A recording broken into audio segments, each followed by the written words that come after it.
Start recording. So, healing.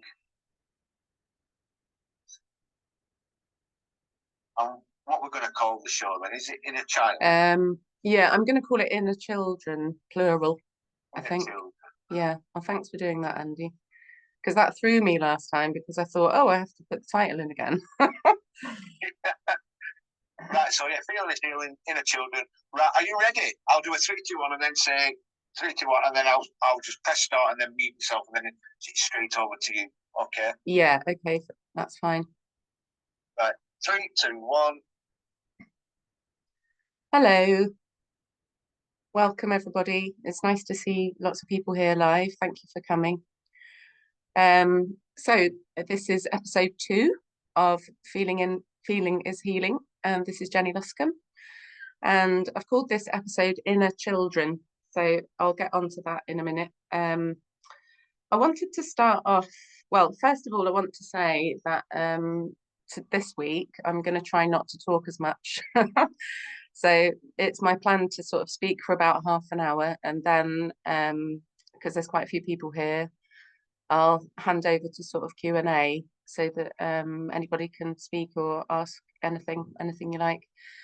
So what I wanted to start with, like as a result of quite a few things that have happened this week, conversations I've had and revelations and understandings and stuff, I've realized that, you know, in helping people on this path to sort of access themselves, which is always my main mission, that there's quite a few misconceptions on the spiritual path and it's littered with contradictions. And an example of that is, you know, lots of people who are kind of spiritual gurus and stuff, they'll teach presence. So being in the present moment, everything will come to you. But then there are also people who are talking about action. So you have to take action as well.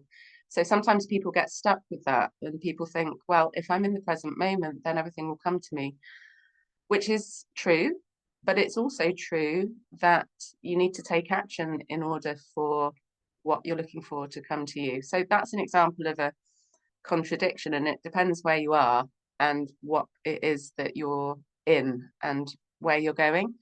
So another one, and all of this is kind of relevant to the inner children thing, which I'm sort of building up to. So a lot of people are kind of like inquisitive about the soul and what the soul is. And you know, there's a lot of mind, body, spirit fairs. So sometimes people refer to the soul as the mind, body, spirit. But I actually think that that's a bit misleading because what makes more sense to me, and obviously, you know, I'm happy for people to disagree, but if we think of the soul itself as 3 parts, the mind, the body, and the heart, that really makes sense to me in terms of the inner child work that I'm going to be talking about today. So I think that the soul is made up of the mind, the body, and the heart.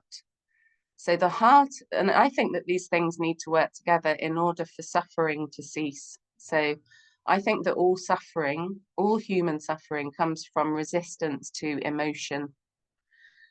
I don't think it's the negative emotion or the trauma itself that causes trouble for us. I think it's the resistance to that. So I think the first misconception is the mind, body, spirit thing. I think we have to have our body and our mind and our heart all working together at the same time in order to reduce our suffering, in order to kind of reclaim our peace, if you like. So the heart is where our truth lies and where the emotion is. So the emotion, I believe, are the messages that lead us back to our heart. So if we're in negative emotion, that's our truth at that time, and it has messages for us. The mind, I think often people on the path push that away because, you know, we're all overthinkers, and sometimes people see our mind as the enemy. But actually, you know, trying to stop your mind and bring peace is a good idea in terms of, you know, meditation. But we need our mind to work with our heart. They need to be partners. And we need all three to work together. So we need our body to work with our mind and with our heart. So another one that I've had this week, I've been talking to somebody about their ego. And I think a misconception is that we all have to get rid of our ego. And it makes sense that we don't want to all be walking around kind of like egotistical, thinking that we're the only ones that have got the answers, you know, and that we're right, everybody else is wrong. That doesn't make sense, and that's not going to help us, and it's not going to help anybody else. I actually believe that we need to integrate the ego. So the ego itself, so my ego is Jen, you know, me, the person that I am, the person that other people see and that deal with kind of in the physical world. So if I pushed away my ego, I would just be empty. I wouldn't be able to function. So, you know, what makes sense is that we all move towards self-love. And often people get that all mixed up with selfishness. So it's a really confusing thing. I think we need to integrate our ego. So we need to get to know ourselves really well, which is where the inner children come in. Because the way that we've all been fragmented and all our inner children were shut down, that's taken us away from ourselves. So we've been taken away from ourselves by all the difficult things that have happened to us, the difficult people in our lives who've been teaching us lessons. It's all taken us away from who we are. So when we do this kind of energy work, we're not trying to change into a different person. We're just trying to get back to the wholeness of who we are. So I think we need to integrate the ego rather than push it away. I think we need to work with our mind instead of trying to push that away. I think one of the main misconceptions on the spiritual path is kind of like almost worsened by the law of attraction community, that if we pay attention to an emotion, so for example, an unwanted emotion like rejection or shame or anger, then we actually are going to get more of it. So this is what stops a lot of people from doing inner child work and from doing healing work, is they feel like, okay, if I pay attention to this depression or this anxiety, I'm just going to get more and more of it. Now, that's not actually true. It's not the case for emotion. It is the case for most things, but it's not the case for emotion. It depends on what your intention is with that emotion. So if it's your intention to caretake that emotion, to listen to it, to see it as a valuable experience that is going to help you move to the next part of your path, if we listen to it and process it and understand it and allow it, then we up level. So a lot of people push their emotions away for like a billion different reasons, because, you know, we've all got beliefs about emotion. We were told by our parents not to feel certain things, not to react, that feeling certain things is weak. You know, there's a boatload, you know, boys don't cry and all of that. There's a boatload of beliefs about emotion that makes us push them away. And obviously they don't always feel good. But when we dive into the emotion and we move towards it and we allow it to be there, from that space, we can then move forward. So choosing to consciously engage with emotion changes your relationship to that emotion. So I actually think that all human suffering is caused by resistance to emotion. So if you don't engage with the emotion, it can't move. It has to stay the same. So it's kind of like static electricity in your body. If you're in denial, if you're pretending it's not there, or if you're drinking the wine or, you know, blocking it out with, you know, some kind of addiction, it can't move, it persists. So what you resist persists. So I want people to try and sort of get used to the idea that our emotion is here for us.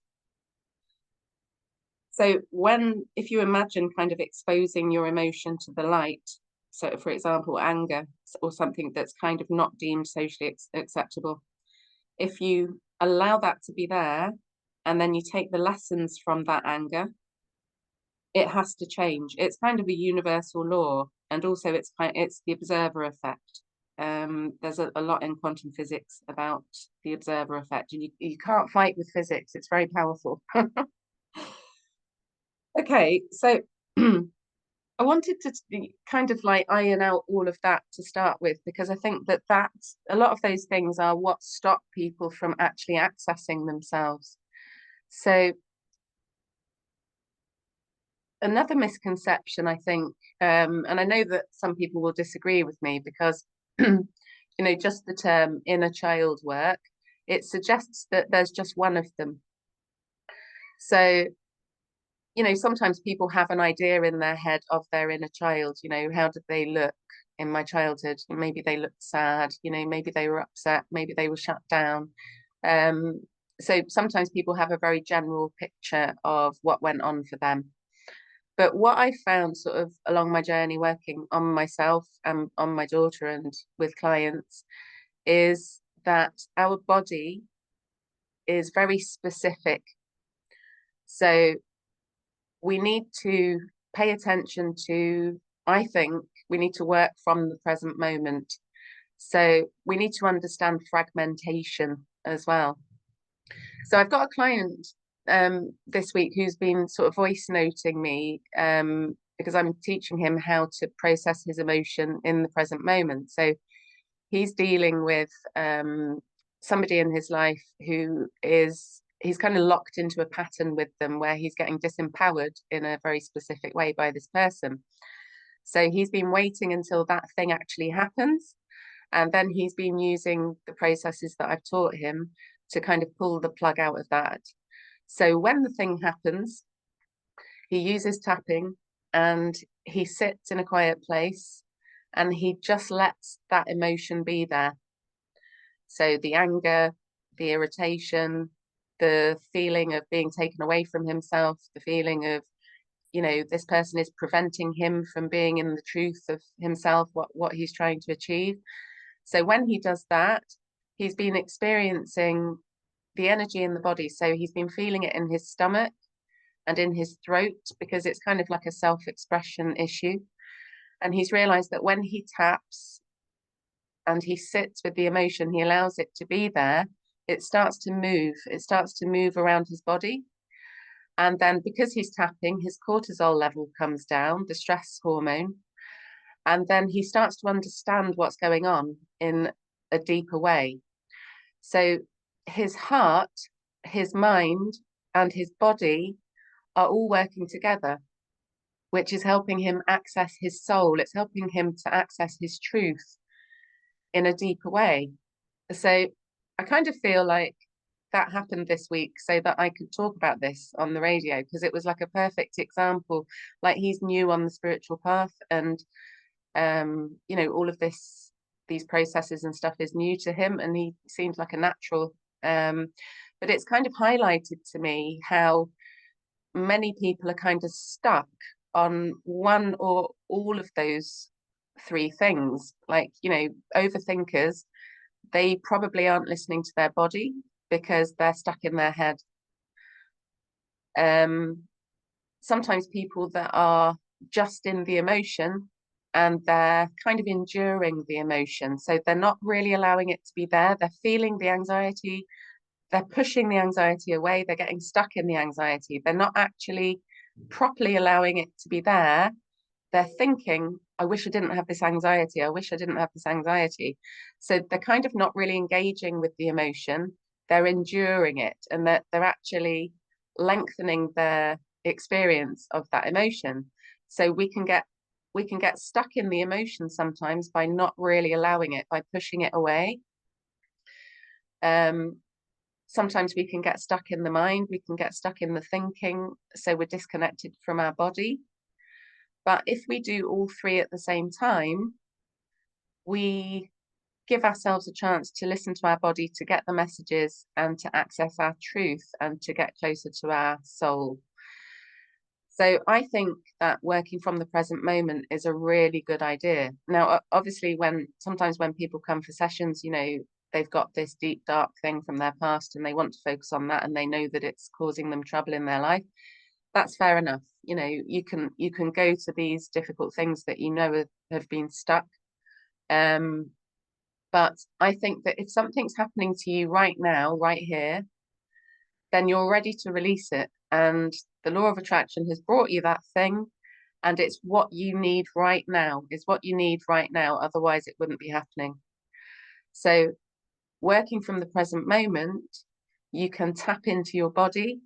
You can retrieve the information that thing that's happened, or this person, or that emotion, it's kind of hijacked you, and it's brought you into a situation where you can't not pay attention. So sometimes we'll distract ourselves from the thing that's happened and we'll sit and watch Netflix or eat a boatload of popcorn or hide under the duvet, or whatever it is, we'll avoid the thing. But if we go to the things that the present moment is giving us, I think that's a way to kind of fast track your progress. So fragmentation, I think what's happened to all of us is that all the way through our lives, starting from early childhood, particularly birth to 7 years old, which is when our subconscious mind is forming, we get disempowered. So I think that when we're babies, we're born on the planet, and I think we are whole. And if we had nurturing parents that were willing to support us in all the ways that made sense for us, we would be flying. But usually that doesn't happen. So we systematically get taken away from ourselves and disempowered, and we have traumas with a big T, sometimes mini traumas, and we have a lot of them, a lot. And I think sometimes people kind of diminish their own trauma because it's difficult to handle. But anyway, what happens to us? So it happens with positive emotion and negative emotion. So whatever our parents are dealing with, we depend on them to survive. So often we get shut down in our experience, like we're exhibiting our truth. So either we're in positive emotion and they disapprove of that, or we're in negative emotion and they disapprove of that, or we're doing something that they don't like. And then we basically, whatever the thing is that's been disapproved of, because we're a relational species, because we depend on them to survive, we then suppress that aspect of ourselves. So in that moment, and anyone here that sort of had a shock or a trauma that was particularly nasty, you might experience sort of in your body like a moment where you freeze, and it's almost like you stop breathing. And the system of your body, because that's so unpleasant and you don't know what to do because you're just a kid and no one's taught you how to process emotion, your whole system freezes. So all your senses go on high alert. So what you can see, what you can hear, what you can feel, what you can taste, what you can touch, your body then records that as a somatic experience in your body. And you suppress it, so you make it invisible to you because it's difficult to handle. And that's fair enough. And that's what we all do. And that's the human experience. So if you imagine, fast forward all your life, I'm 51 now. I've been here for a long time. I've had a boatload of difficult experiences in childhood, as a teenager, as an adult. So I've got inner children and inner adults that I still need to work on, in my opinion. And I think that we all do. And I think it's a lifelong process. So all of those frozen aspects of consciousness are preventing the truth of me from unfolding in this experience. So the reason that the body records that is so that we can, at a later date when we're ready, we can go back and we can dig down into that experience and we can pull the plug out of it just by being there and understanding that version of us, that child, that adult version of us, listening to what they're saying to themselves in their head, looking at what their emotion is, allowing them to be in that, because who wouldn't be, given that was going on. So it's about allowing the experience. So I think that fragmentation has happened to all of us in a million different ways. So if you think about it, if something happened to you when you were 5 and you suppressed that aspect of self, then that frozen aspect of consciousness is stuck developmentally at the age of 5. So you might have another experience when you're 10, and then that aspect of your consciousness that's frozen, that couldn't be processed, that has a much more advanced level of consciousness. So developmentally, we're frozen in lots of different areas. So this is why I think, you know, parts work is necessary, because something that happened to us when we were 5, we're not necessarily going to deal with that in the same way as something that happens to us when we're 25.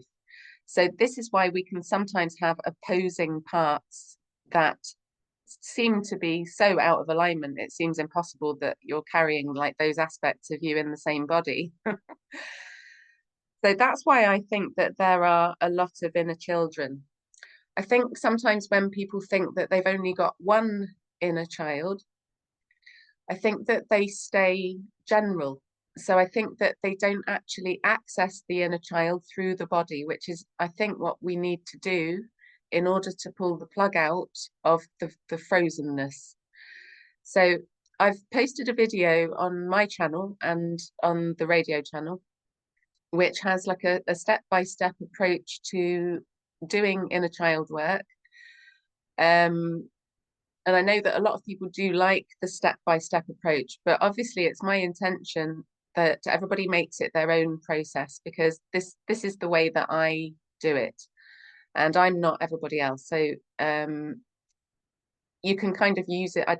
Quite like people to use it as a scaffold and kind of as a guide. And then basically once you've done that and you've done that and then you've done it again and you're finding that it's working, then you can start to make that your own process. And then you can even be kind of standing in the bus queue doing inner child work, or you can be standing doing the dishes or whatever. It becomes like a natural process. And the more that you access yourself, the easier it gets, and then the more effective you are. So I'm just going to do a very, very quick run through of what I think works for people. So I think working from the present moment is really good. So when that person at work pisses you off, or something happens with your kids that upsets you, or whatever the trigger is, it might be a relationship thing, a work thing, it might be, you know, deep shame, it might be anger, it might be discouragement, it might be, you know, getting cross with yourself. Why am I always this, or why am I always that? So when you're in that experience, take yourself off somewhere quiet, and then in that very fresh energy that's triggered you, just tap on the center of your chest, which is the thymus point. And I think it's a very powerful point because it's very close to your heart chakra. And a lot of people refer to the thymus as the point of the shaman, and or even the higher heart. A lot of people refer to it as. So if you tap there, that's the central point for your whole meridian system. Sometimes I do tapping through all the points, but sometimes when you're triggered, that's not the right thing to do. Sometimes it is, but it's all down to sort of your own personal choice and what you feel works. So when you're in that fresh energy in your body, just tap, allow your cortisol to come down, breathe as regularly as you can, because when you're in a difficult emotion, you might notice that you kind of stop breathing. That's not going to help you. And emotion moves much better and responds really well to breathing regularly. So when you're in that feeling, the best thing I think to do is to go to your body and just ask yourself the question, how do I know? How do I know I'm feeling this? How do I know that I'm triggered? So obviously you're going to say, okay, this person said this and that made me feel like that, and now I feel like I don't matter. And so the words are brilliant. So speak out loud if you can. But I think that the main message that I want people to know is to pay attention to the sensation. So the physical sensation in the body, pay attention to that, because it will get you everywhere. So often when people are triggered, they'll feel it in their throat, maybe in their stomach, maybe in your shoulders. Sometimes it's a full body somatic experience. So whatever it is, just imagine that your eyes are in there looking at that feeling. And then it's a really good idea to ask as many questions as you can about that feeling, because the more that you witness and observe yourself feeling this, the more that energy has to move. So the more that energy moves, the more you no longer have a problem.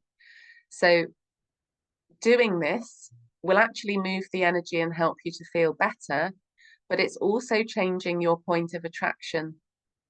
So if you do a really good job of it, the person who pissed you off will no longer piss you off. So you literally can, through paying attention to sensation in your body, you can pull out the plug of the entire reason why you attracted that event, that thing, that person in the first place. So when you're in your body and you're paying attention to what's going on for you, it's a really good idea to look at it, look at the feeling as if it was a 3D shape. So it might be like a golf ball, it might be the size of a rugby ball, it might not be a kind of spherical shape, it might be an irregular shape. So ask yourself, if it was a 3D shape, what does that look like? And how big is it? And if it was a color, what color would it be? And if I touched it with my fingers, what would it feel like? What's the texture? And just go with it, because like people say all kinds of bonkers things that they have got no idea where it comes from. Like I remember somebody saying to me once, it feels like an estuary, you know, like where the river meets the sea. That's crazy. And you know, people say all kinds of things. You know, like a lady said to me recently, it feels like a dementor, you know, like from Harry Potter, those beings that suck your life force out of you. So it might feel like a being, it might feel like a monster, it might feel like just a 3D shape. Now, some people aren't connected enough to their body to get this straight away, but I think most people are. I mean, if you're somebody that suffered from numbness, that numbness, if you can't get any sensation in the body, just realize that that numbness is probably a protector self. There's a part of you that doesn't want you to look. So what you would do in that case, because that's resistance and that's okay. So just accept that wall that is up there, accept that numbness and look at that. Look at the numbness.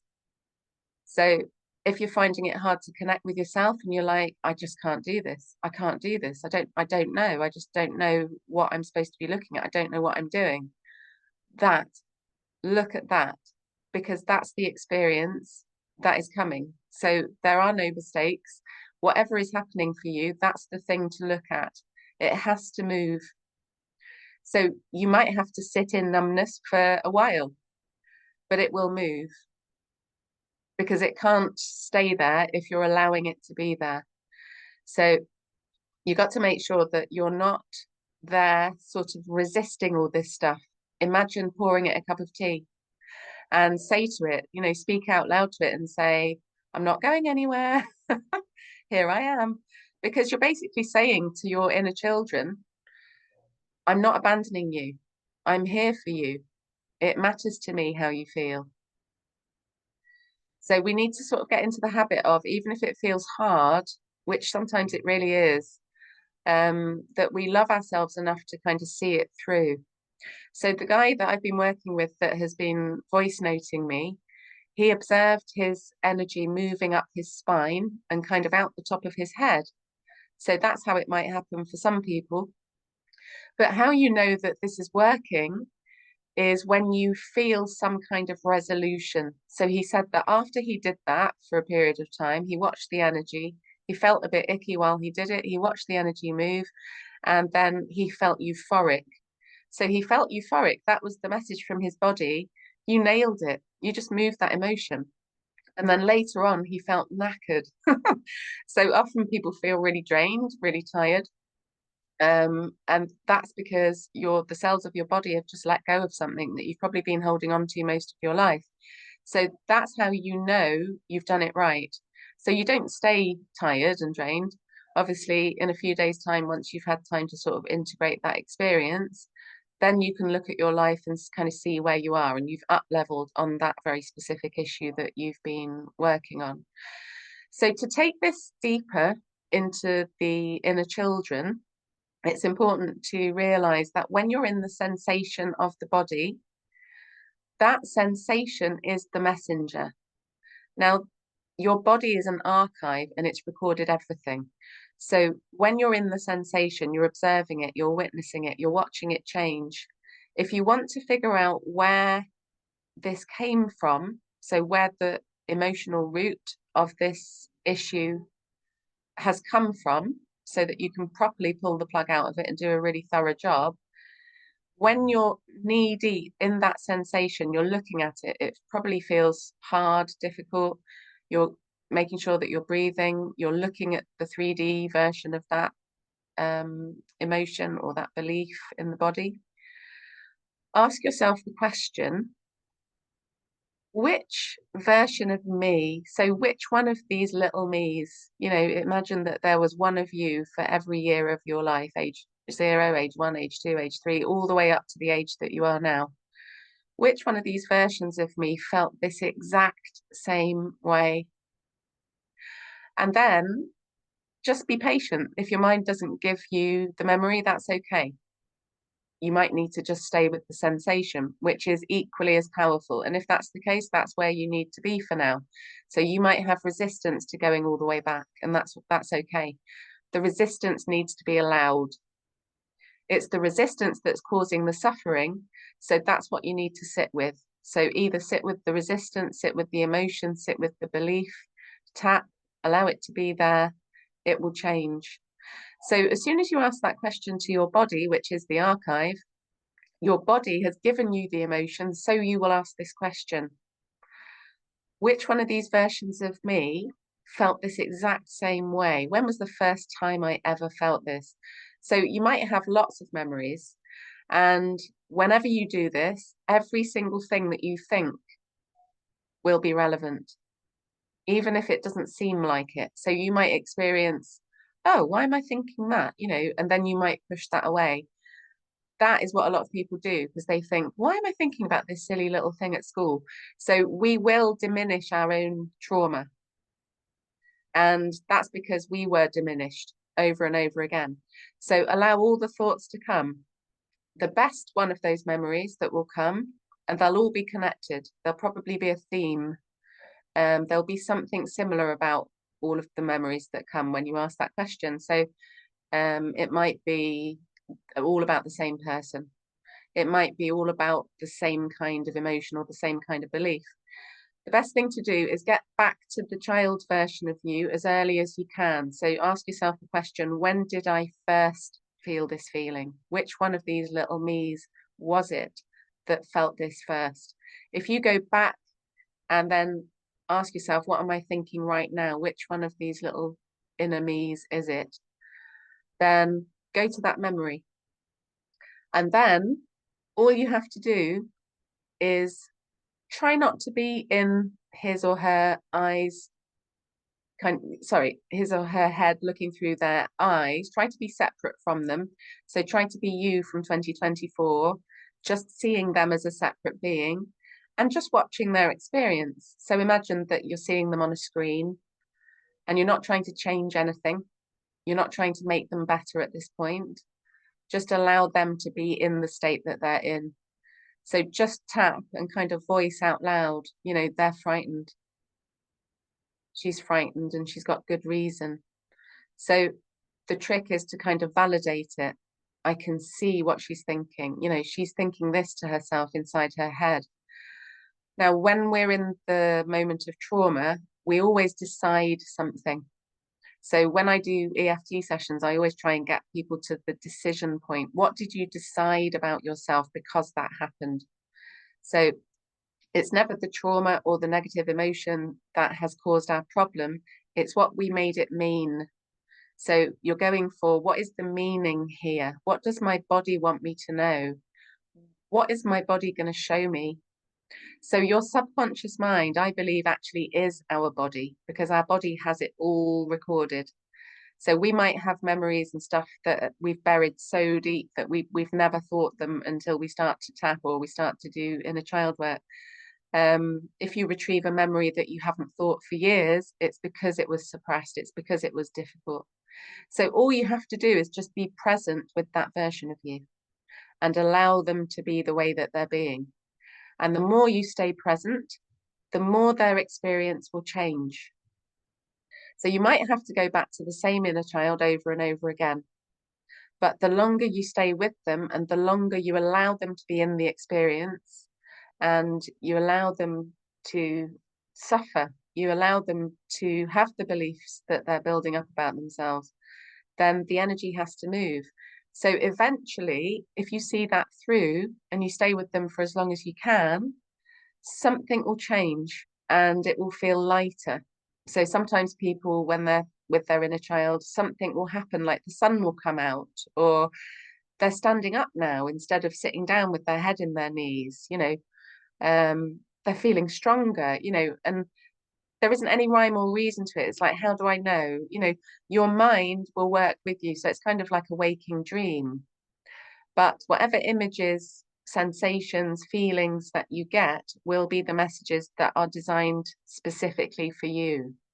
So we just have to pay attention to what's going on for them and be with them, because the reason that they were traumatized was probably because there was no one there and they were all on their own in their pain. So all we need as humans is for someone to be with us while we're in our pain. We don't need people to come and fix us or change us. We just need to be allowed to be feeling the thing that we're feeling. So that's all we have to do with our inner child. We have to be the witnesses and the observers of that experience. So that's a kind of a shortish version of what I teach people to do. So I think I'll stop talking now and see if anybody would like to say anything or ask any questions. But if you would like to, you can put your hand up. And obviously you don't have to. I don't want anyone to feel like you have to join in, because you don't.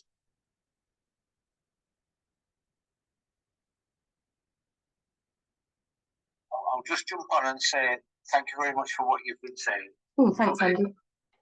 Totally, things were popping into my head almost with everything you were saying. And it's like, oh, I remember when I did this, and I remember how I did that stuff. I'm just going to say though, I've unmuted everybody, so all anybody has to do now is just unmute themselves and they can be heard. This is reminding me of sitting at school and like feeling like I've got something to say but not speaking up. And obviously you don't have to say anything.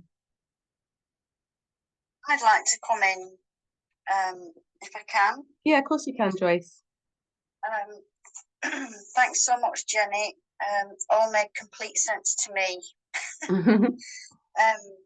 And I was just reflecting on what you said later on about I've made some notes here. When we're in trauma, we always decide something. Yeah. And it's about what it meant to us at that time, how we experienced it. It reminded me of what Dr. Gabor Mate says. He says that trauma isn't about what happened to you. It's about how you experience what happened to you. Yeah. Yeah. Two people can have the same experience in the same time, say two friends together. But one could be really traumatized about it and the other one not feel traumatized at all. Yeah. So, it's really about how we experience it, isn't it? And, not to judge one another as well, and compare, like say, oh, well, because that's the something that can happen to us as well. You know, if we cry as children, if we cry about something and the other kids are not crying, then, you know, parents can sometimes say, oh, you know, minimize it as if it's, you know, it's no big deal. But it's important that, you know, how you experience it as a child, isn't it? So, yeah, thanks for saying that, Joyce. I mean, Gabor Mate, he's an amazing guy. And he really speaks for these kind of processes. And there's another guy whose name I've forgotten. But yeah, the interpretation of what happened to us is everything, because, you know, a lot of us on this path are like really sensitive as well. So our interpretation of things isn't always going to be the same as others, but it's always what you make it mean that traumatizes you. It's never the thing itself. And like, you can have siblings that are raised in the same family with the same parents that don't have the same trauma. Sometimes it's completely different, and it's really strange. But you know, I'm one of 3 sisters, and me and my sisters, we're absolutely nothing like each other. We're really not. We're really different. It's like we're all from different families. And I think I've been traumatized by my parents in a very different way to them, really different. And we were all traumatized. But it's interesting how differently we've all handled it and how differently we've all turned out, really.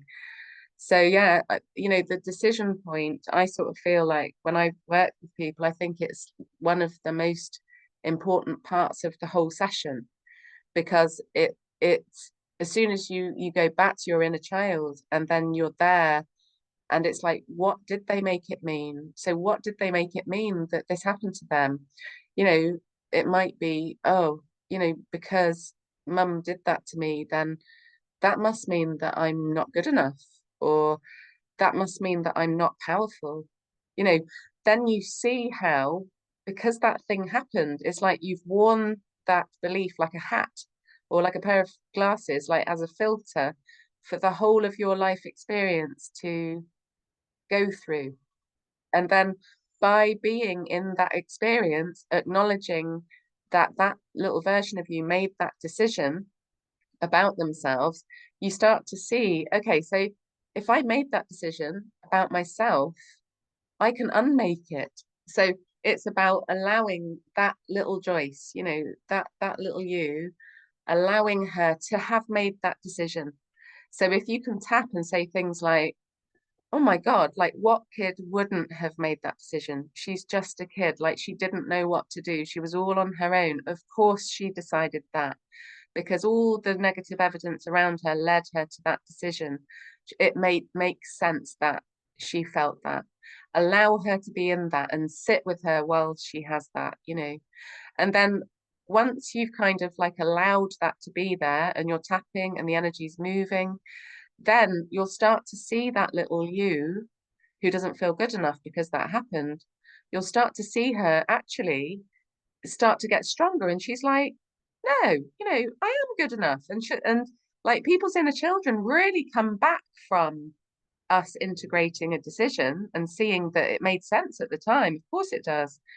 And then as soon as you can see them start to change and go, do you know what, like, I am powerful, or whatever it is, then you can step in and you can introduce yourself to them, and you can say, I'm you from the future, and you don't have to talk to me, but I've come all the way back to help you with your feelings. And I like how you're looking a bit better now, and it's okay that you made that decision.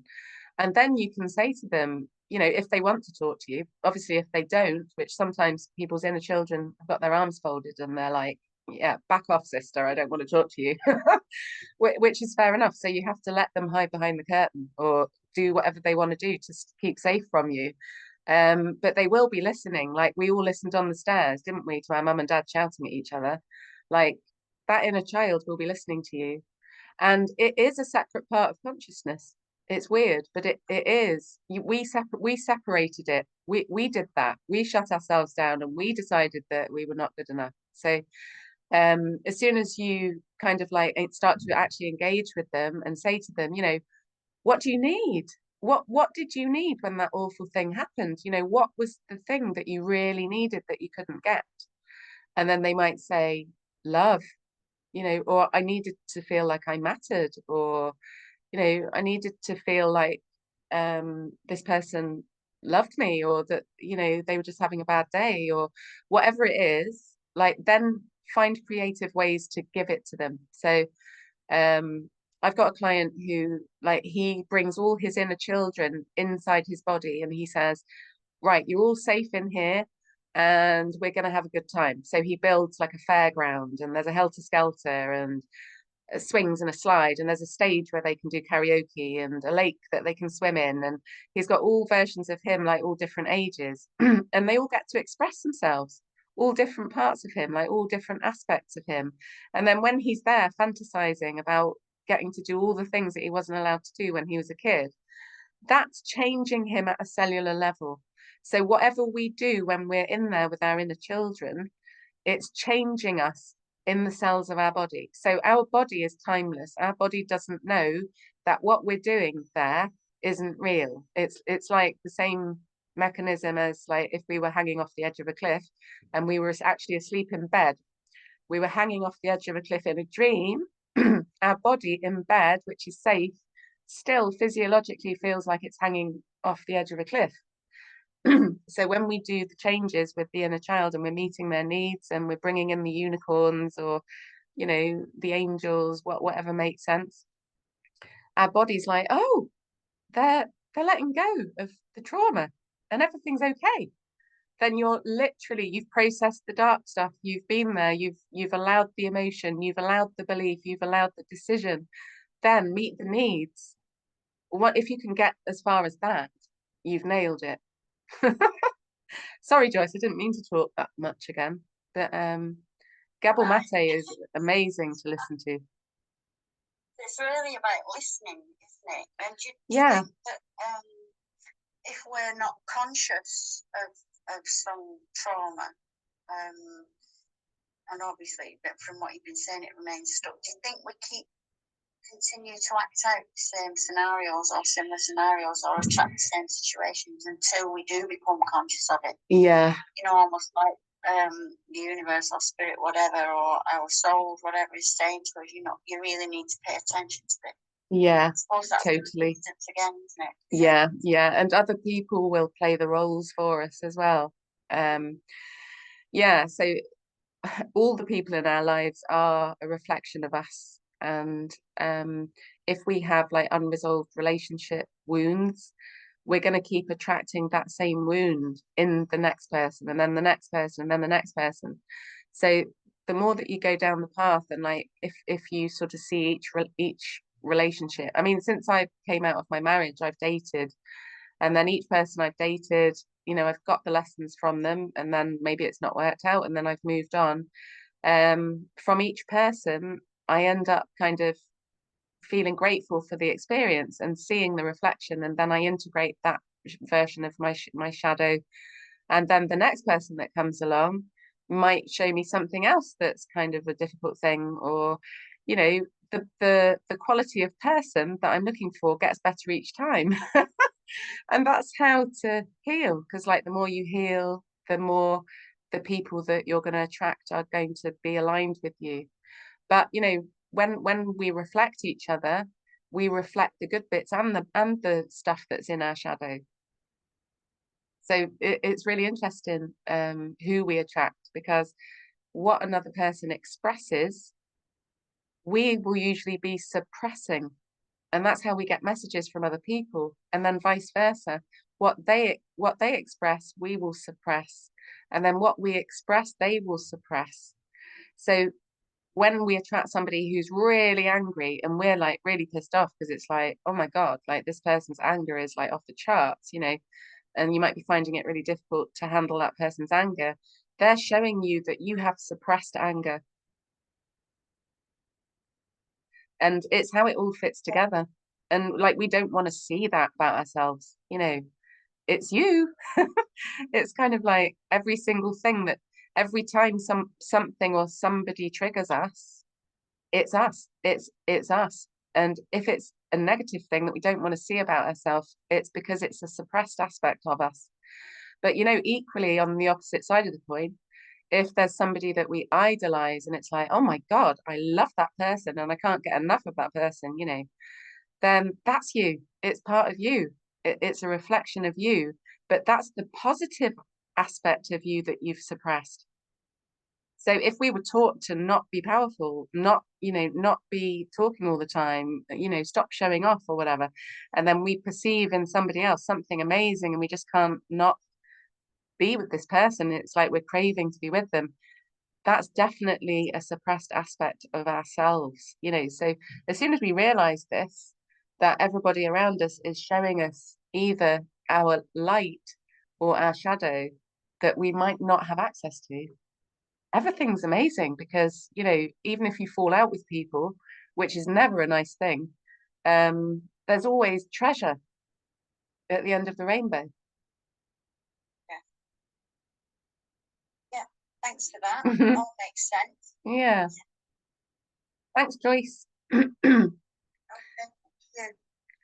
Would anybody else like to say anything or ask anything?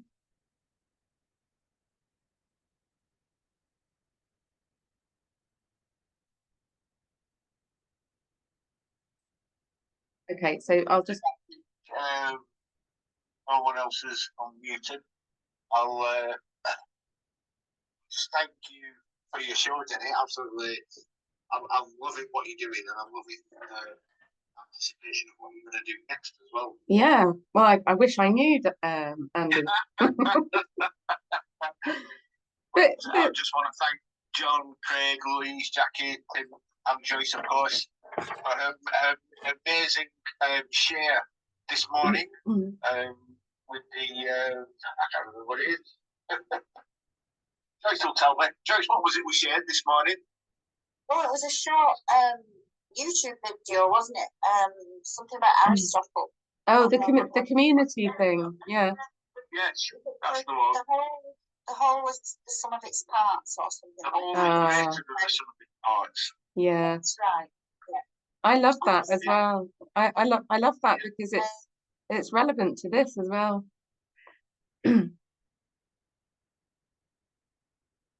Yeah, no, that was lovely. I'll thank you, Joyce, for sharing that. But yeah, it's if no one else wants to speak, you've got 10 minutes to speak to us, Jenny. Yeah, that's okay. I don't run out of things to say. So I think that actually, like, we've all got multiple personality disorder. Not in that extreme way, but when trauma happens, our consciousness splits. So there's kind of telltale signs. You know, a lot of people say, oh, you know, I haven't got any trauma, or you know, my childhood was great and everything was fine, you know. And obviously people did have good childhoods. I'm not saying that people didn't, but I think if you were born on planet Earth, then there's something that you are working on to be healing. Otherwise you wouldn't be here, I think. But basically our consciousness splits when trauma happens. So if you think you haven't got trauma, you might actually still have a lot of suppressed aspects. So you could ask yourself, do I, like, when I'm in one scenario and then another scenario, do I behave differently?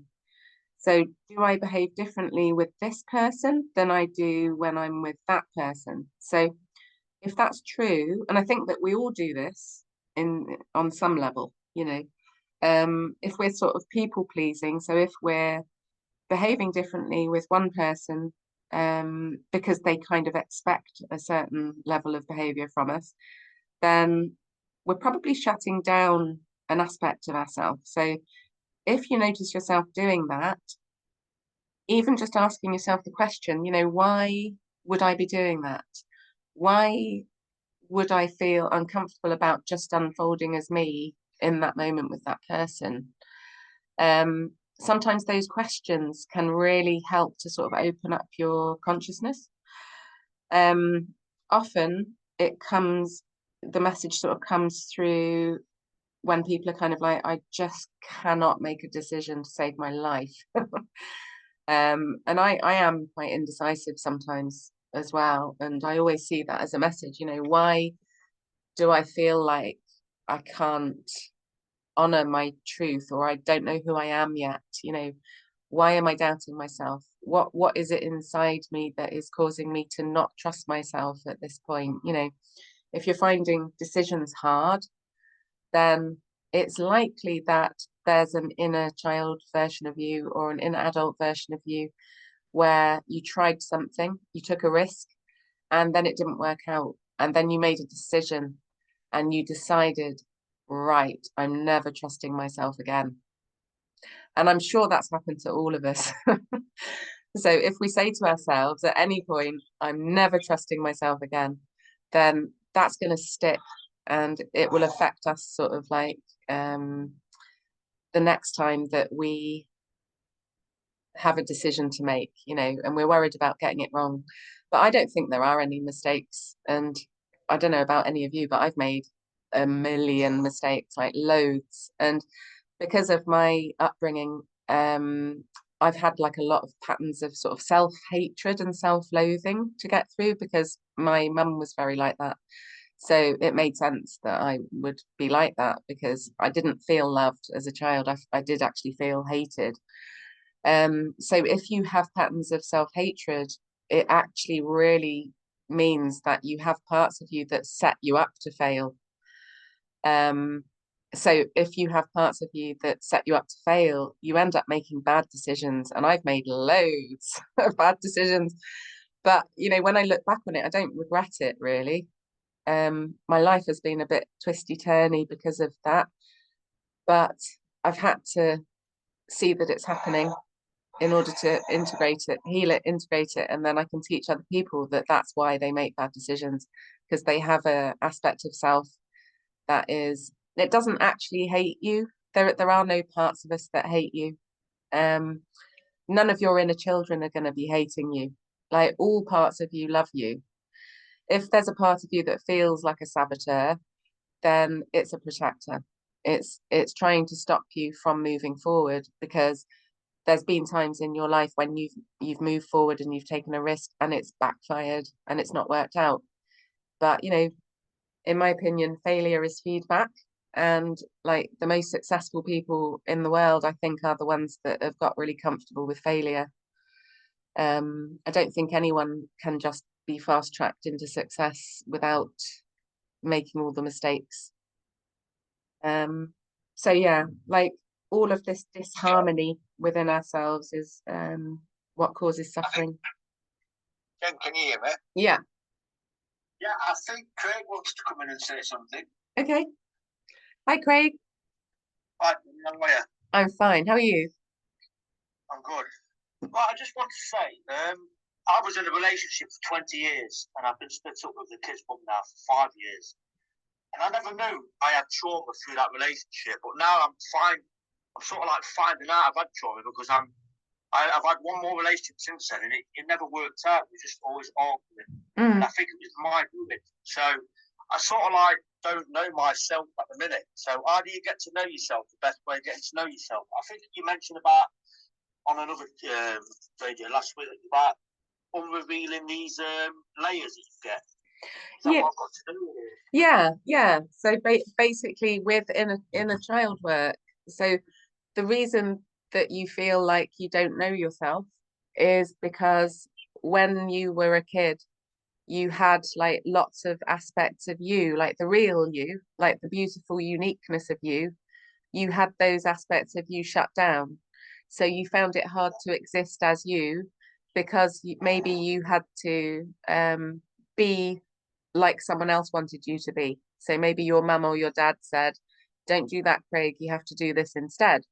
So that's why all of us end up in a situation where we don't fully know who we are, because we've got so much of not us attached to us. So you've just got like layers and layers of not you to take off. And like, the best way to get to know yourself is to just you know, inquiry, and just listen to yourself. Use the inner child work, use parts work, and then take the layers off, and then keep going. And as soon as you do that, and like if you make it a practice, then it's like the universe will move everything for you. You will attract the information that you need. Like, you know, you might be on social media and then the exact video that you need will pop up. Like synchronicity, as soon as you get on the path and you commit to yourself, synchronicity will bring you all the information that you need. And like knowing yourself really is, I think the best way is to just go in the direction of what feels good to you, what feels like it resonates with you. Try not to do things that other people want you to do. If you don't, you know, if that isn't your truth, like stick to what feels right to you and go in that direction. And then work with the present moment. So whatever triggers you as you go along your path, sit with the energy of that and see what happens. Okay, Jenny, thanks very much. You're welcome.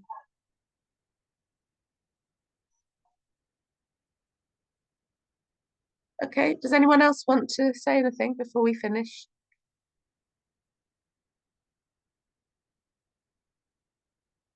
Hi, Jenny. Hi, is that you, John? Yeah, how are you? I'm fine, how are you? Yeah, I'm good. I've just got a question about you touched on people present back to you what some of your inner childs are. Like, I've got a work colleague who's got quite a lot of anger. And I feel as if I'm there to try and like calm him down. But really it's like he's telling me something. Is that the way you have to look at it?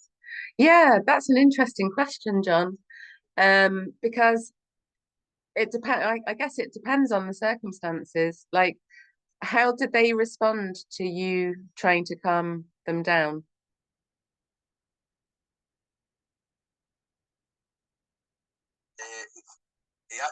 He loves my company. He loves being in my company. Yeah. Because I think I do kind of calm him down a bit, but he's got quite a lot of anger issues, and he's interested in myself. Yeah. If that comes across. Yeah. But I always thought that it's a mirror. Like what I present out, I get back. Yeah. So does it? Sure. Yeah. I mean, I think that the best approach to help people who are presenting themselves to you as angry is to let them be, which is not always easy depending on what the anger is about. Like if the anger is directed at you, that's really hard, isn't it? Like if someone's actually angry with you, it's hard to be present with them without getting triggered yourself. But if someone's presenting a lot of anger, I believe that they should be, and that they've got good reason. So probably the best way to calm a person down that's angry is to allow them to be angry and to just listen to what they've got to say. Because as soon as an angry person feels heard and understood, and like maybe you could look at this person and sort of say to yourself, what's making this person unsafe? Something's making this person really unsafe. And, you know, maybe when you look at their life and what they've been through and who their kids are and where they live and like what their situation is, if you can sort of look at what's making this person feel unsafe in their life, what's making this person feel like things are so unfair for them, because anger is usually about unfairness. If that person feels understood by you, then the anger probably won't continue to be there, but the anger will be like the fact that you've attracted that person in the first place is showing that you probably have suppressed anger. So they're expressing it. You might be suppressing anger that you might not have access to. How does it make you feel when when they're actually angry? Is it triggering you? No, just it's not actually. It's just in general. He's quite an angry person. Yeah. It's just like buses are late and all this kind of thing, and he's quite and make a joke of it. Yeah. Oh, what happened today? Yeah. Kind of thing, you know. Yeah. Is it more of a sort of complaining energy? Yeah, more of a complaint. Yeah, but I really like him. You know, he's a nice guy, very genuine, and he's obviously had a lot of troubles in his life. So yeah, complaining. It's nice to have a good chat. Yeah, complaining energy is often somebody who just is desperate to be heard. So that person probably wasn't listened to, or wasn't validated as a child. I mean, it's victimization. It's victimization energy, which is quite disempowering to sort of be stuck in. But you know, it's a stage, and like we all have to be in victim mode. Like we all have to be in victim mode to get ourselves out of it. But yeah, the best thing that you can do for them is to hear them, and to then look at the aspect of that within you as well, if you can. Yeah, thanks, Jenny. And just a wee personal note, me and my wife are away camping just now. Are you? Brilliant. So that's all I'm saying. Yeah, bless you. Nice work. Oh, thank you so much, everybody, for coming. So I sort of feel like, yeah, I don't want to be a bad timekeeper. And I know that Dolly's show would normally be starting at 7, but she's not here. So it's okay to sort of run over, but I kind of feel like I want to get into the habit of being on time. So I think I might stop the show here, and then if anyone wants to sort of hang around for a chat and stuff, then yeah, feel free to do that. I'm not going to sort of hang up yet, but I'm going to stop the show now, I think. Does anyone want to say anything before I do that? Okay. All right. Thanks for listening, everybody. I'll be posting on the channel what I'm going to do next week, because at the moment I've got no idea. But normally what happens is the universe will give me a message about what to speak about, and then that's what I'll do. So keep a lookout on the channel. Thanks, everybody. I've really enjoyed tonight. It's been really good. Thank you. Thanks, Jenny. Thank you. Okay. Can you still hear me? Chat away. There's no recording. Yeah. Did I finish the recording? I'll post it up shortly. Yeah. Did I finish that properly then? The recording. Unmute yourselves and speak freely if you want to. Oh right, I've just realised I was muted. Oh, so I'm gonna say cheerio. It's been a great show. Oh, thanks, Joy. Thank you for coming. So nice. Cheers. Yeah, take care, Joy. Bye. Bye. Bye. Bye. Bye. So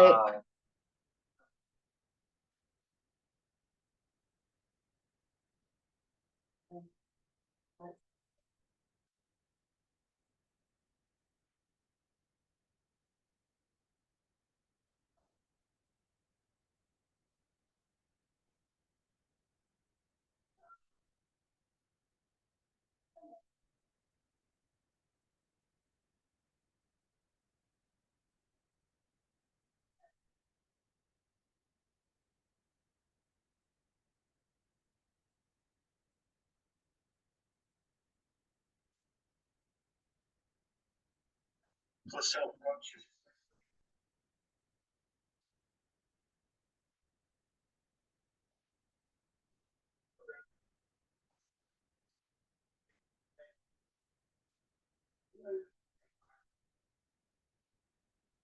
yeah.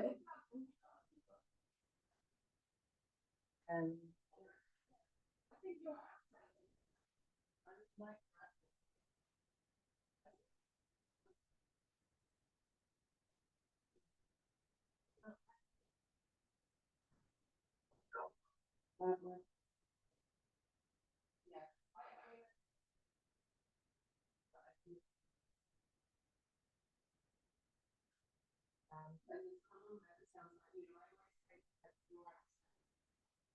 friendly.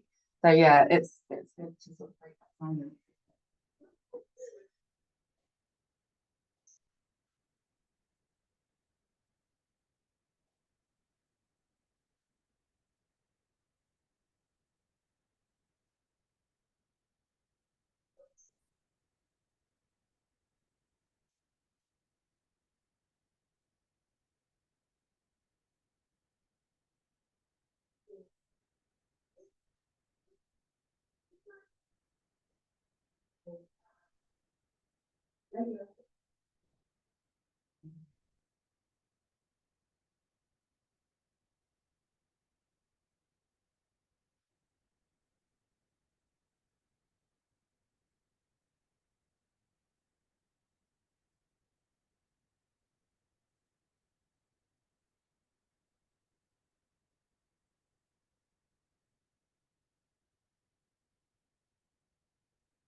Yeah.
Thanks, bye.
Increasing about